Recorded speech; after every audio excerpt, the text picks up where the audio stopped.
所以98%的人他们犯的错误在写文案的时候，就是他们 focus 在他们产品或者服务的 feature，OK， 他们 focus 在他们的特征，而不是他们的好处 benefit。所以是什么意思呢？今天打个比如，今天你们是卖美白产品的，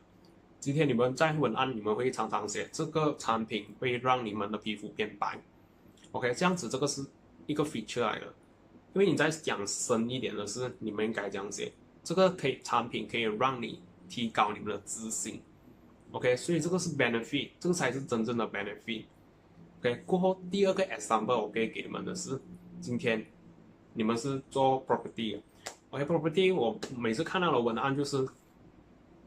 这个屋子靠近 MRT， 靠近 MRT 是一个 feature，OK， 好处是什么？好处是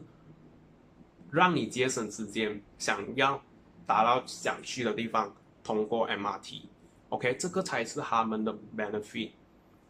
再多一个 example， 比如讲这本书 Tony Robbins 的，他这本书他的 benefit， 他会跟你讲 Your Guide to Financial Freedom， 他不会跟你讲 This book help you to earn money， 因为 earn money 它是一个表面的 benefit。benefit 里面的 benefit 是 financial freedom， 所以今天当你们写文案的时候，你们的 product 还有你们的 service， 你们要很了解他们的 benefit 里面的 benefit 是什么，你们必须要知道这个东西 ，OK， 所以这样子才可以吸引到你们的 customer，OK， 所以记得 focus 在 benefit。